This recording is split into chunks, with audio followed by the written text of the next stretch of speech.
बातें तो पहुंच गई। कल संडे था, परसों सैटरडे था। आज वो लोग बैठ के अपना मीटिंग करेंगे और डिसाइड करेंगे क्या करना है। बात पहुंच गई है। बात तो पहुंच गई, बात तो उसी दिन पहुंच गई। अच्छा, चिट्ठी भी लिख दिया नेता पक्ष ने, तो अभी बढ़िया से लिख दिया जो लिखना चाहिए। जितने मैक्सिमम पॉइंट्स थे उसके साथ लिख दिया है। यही सच्चाई के साथ यही होता है।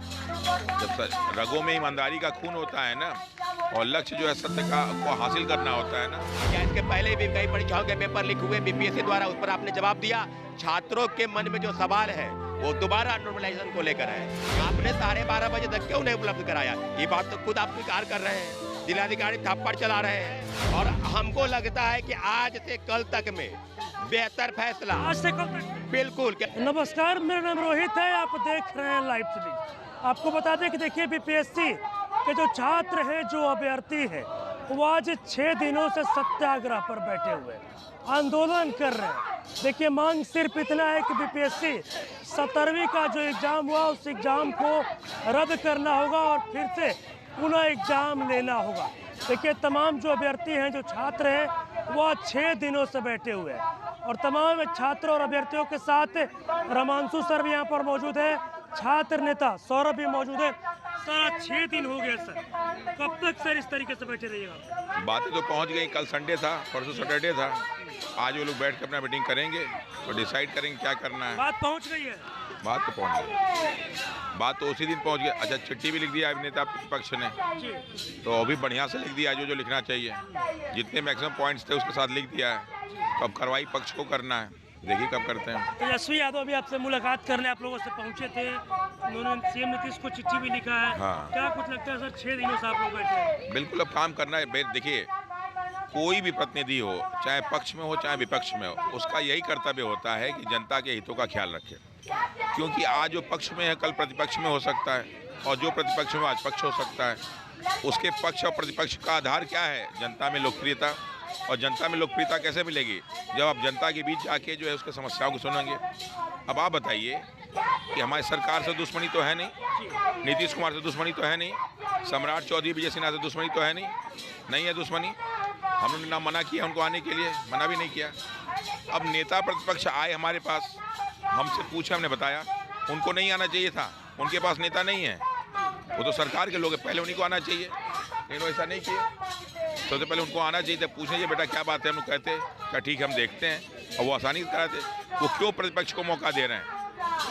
ये बच्चे जो आमरण अनशन में बैठे हुए हैं, कल को इनको कुछ हो जाए कौन जिम्मेदार होगा? तबीयत भी अब खराब हो रही है इन लोगों का सर। बिल्कुल, तबीयत बेचारे भूखे प्यासे वो लोग रह पाएंगे? उनका बेटा भूखे प्यासे रहे एक दिन तो क्या करेंगे वो?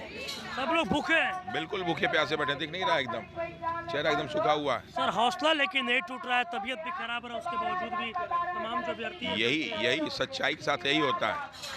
जब रगों में ईमानदारी का खून होता है ना, और लक्ष्य जो है सत्य का को हासिल करना होता है ना, तो आदमी 14 वर्ष की वनवास सहने को जरूर।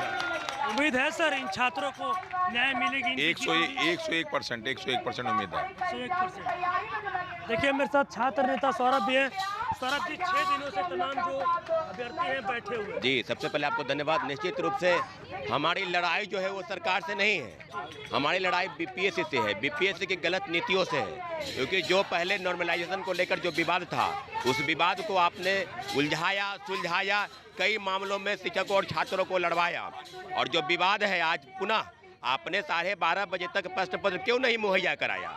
इस बात का जवाब अगर आप दे रहे हैं कि उपद्रवी तत्व है, छात्रों को नॉन सीरियस और असामाजिक तत्व करार दे रहे हैं, तो एक बार बता दें कि ये मन्नू भाई जो रवि परमार मन्नू भाई जो जिस बात की बात कर रहे हैं, ऐसी भाषा के इस्तेमाल बीपीएससी के चेयरमैन कभी नहीं दे सकते हैं। और आपको क्या लगता है कि पेपर लीक धांधली सेटिंग पर आपने जवाब दिया? क्या इसके पहले भी कई परीक्षाओं के पेपर लीक हुए बीपीएससी द्वारा, उस पर आपने जवाब दिया? छात्रों के मन में जो सवाल है वो दोबारा नॉर्मलाइजेशन को लेकर है। क्योंकि आपने 12,000 परीक्षार्थियों के परीक्षा केंद्र, एक छोटे छोटे बात नहीं है, उसमें कम से कम 2 छोटे छोटे जिले और 35 से 40 सेंटर आप बनाने के बाद दोबारा कर रहे हैं। तो हम लोग वही कह रहे हैं कि जो अव्यवस्था फैलाई गई बीपीएससी द्वारा या पटना प्रशासन द्वारा, उसके लिए छात्र क्यों उसका उत्तरदायित्व ले? हम लोग पूरी तरीके से हम लोग एकजुट हैं, और हमारे 6 दिन है, हमारे 3 दिन से साथी 10 साथी आमरण अनशन पर बैठे हैं, भूखे प्यासे बैठे हैं। सभी लोग आ रहे हैं, चाहे सत्ता पक्ष के हो हो चाहे विपक्ष के हो, लेकिन फैसला सरकार को करना है। हम सरकार के खिलाफ नहीं है। पहले भी मुख्यमंत्री जी कई मामलों में छात्रों के पक्ष में फैसला लिए हैं। अब कई लोग कह रहे हैं कि एविडेंस ला के दीजिए, कई लोग कह रहे हैं कि कहाँ कुछ ऐसा हुआ है। एक बात बताइए कि 11:55 पर क्वेश्चन बुकलेट मिलता है, आंसर शीट मिलता है, आपने 12:30 बजे तक क्यों नहीं उपलब्ध कराया? ये बात तो खुद आप स्वीकार कर रहे हैं। जिलाधिकारी थप्पड़ चला रहे हैं। तो बात हम लोगों की लड़ाई जो है सिस्टम के खिलाफ है, बीपीएससी की नीतियों के खिलाफ है, रवि परवान मनु भाई की नीतियों के खिलाफ है। पूरी तरीके से छात्र एकता की बात है और छात्र हजारों की संख्या में अभ्यर्थी दिन रात यहाँ एक किए हुए हैं। हम लोग चाहते हैं कि न्याय हो और न्याय मुख्यमंत्री जी आज प्रगति यात्रा पर मुख्यमंत्री जी निकल रहे हैं, तो हम आशा करते हैं कि एक बार एक नज़र हमारे आमरण नंदन पर बैठे हमारे छात्र अभ्यर्थी की तरफ भी देखा जाए, क्योंकि पहले भी आपके तरफ से छात्र इतने फैसले हुए हैं। उम्मीद है नीतीश कुमार सुनेंगे। बिल्कुल उम्मीद है और हमको लगता है कि आज से कल तक में बेहतर फैसला, आज से कल तक में। बिल्कुल, क्योंकि जो लड़ाई है अब लड़ाई, क्योंकि तबीयत खराब हो रहा है और जब व्यवस्था आपने फैला के रखी है उस पर अंकुश लगाने की जरूरत है। बीपीएससी की नीतियों पर लगाम लगाने की जरूरत है, क्योंकि छात्र हित से कहीं न कहीं टकराव की बात है। और आपने जो व्यवस्था की है, ऐसे कोई किसी को शौक नहीं लगा है कि 6 दिन से धरना पर बैठे भूखे प्यासे छात्र आमरण अनशन करें।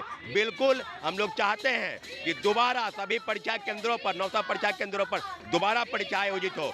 8 लाख आपने कहा कि कई चीज़ें हैं, गुटबाजी है, तो कई चीज़ें, कोई बात नहीं है। बिल्कुल एविडेंस के साथ हम लोग बैठे हैं और पूरी तरीके से बिहार सरकार फैसला करना है कि छात्र हित में पहले भी फैसले हुए। अब एक सवाल ये भी है, यहाँ पे जो बीपीएससी के छात्र हैं वो गए थे दिलीप जायसवाल से मुलाकात करने, भी इधर दूसरी तरफ तेजस्वी यादव की मुलाकात करने आए। बिल्कुल, नेता हो सत्ता पक्ष हो विपक्ष हो, तेजस्वी यादव नेता प्रतिपक्ष है, राज्य के पूर्व उप मुख्यमंत्री रहे हैं और पहली बार है, ऐसा कई बार हुआ है। पहले भी विजय सिन्हा भी बीपीएससी कार्यालय के पास भी आए थे, तो उनका स्वागत है, सभी राजनीतिक लोगों का स्वागत है। लेकिन आप लोग बैठे हुए हैं, दूसरी तरफ आयोग ने नोटिस जारी कर दिया है कि 4 तारीख को परीक्षा लिया जाएगा। आयोग तो पहले भी कई तरह का नोटिस जारी करती है। हमारी लड़ाई जो है आयोग से है, हमारी लड़ाई बिहार सरकार से नहीं है। बिहार सरकार को लगाम लगाने की क्या होता है कि जो गलत नीति है, जो छात्रों को पापों की स्थिति में आप लाकर खड़ा करना चाहते हैं, आज धरने प्रदर्शन करने पर मजबूर बना कर रखे हैं। इस नीतियों के खिलाफ में बहुत बड़ा बिगुल फूंक चुका है। हम पेपर लीक धांधली चट्टी के खिलाफ भी लड़ाई लड़ रहे हैं। तो निश्चित रूप से हजारों छात्रों अभ्यर्थियों की एक ही डिमांड है कि सभी परीक्षा केंद्रों पर, क्योंकि जो विश्वास बीपीएससी ने खोया है उसको जगाने की जरूरत है। इसलिए चेयरमैन को फैसला लेना होगा। सरकार निश्चित रूप से हस्तक्षेप करेगी। माननीय मुख्यमंत्री नीतीश कुमार जी प्रगति यात्रा पर निकले हैं, बहुत बहुत शुभकामना दे रहे हैं कि आप दिन रात 24, लेकिन बिहार की अस्मिता के साथ जो खिलवाड़ हो रहा है उसको खिलवाड़ होने से रोका जाए। जिस भाषा का इस्तेमाल रवि परवान मनु भाई कर रहे हैं, कहीं न कहीं बिहार की अस्मिता के साथ जोड़कर भी देखा जा रहा है। तो हम लोग चाहते हैं कि छात्र इसमें फैसला हो और सभी जगहों पर एक शिफ्ट में परीक्षा आयोजित की जाए। चलिए देखिए, आपको बता दें कि आज 6 दिनों से बीपीएससी के तमाम जो छात्र हैं, जो अभ्यर्थी हैं, वो देखिए सत्याग्रह पर बैठे हुए और ऐसे में देखिए यहाँ पे छात्रों और अभ्यर्थियों के हक में फैसला आने वाला है। रामांशु सर ने बता दिया और देखिए संकेत भी दे रहे हैं कि जीत होने जा रहा है। साथ ही साथ छात्र नेता सौरभ ने भी स्पष्ट तौर पर कह दिया है कि आज या कल 2 दिनों के अंदर बीपीएससी अभ्यर्थियों के हक में फैसला होगी और जो एग्जाम हुआ था पूरे एग्जाम को रद्द किया जाएगा और फिर से दोबारा एग्जाम लिया जाएगा। और भी क्या कुछ कहना था, आपने तमाम चीज़ें इस वीडियो में देखी है। बस इस तरह की तमाम खबरों के साथ जुड़े हुए हैं। धन्यवाद।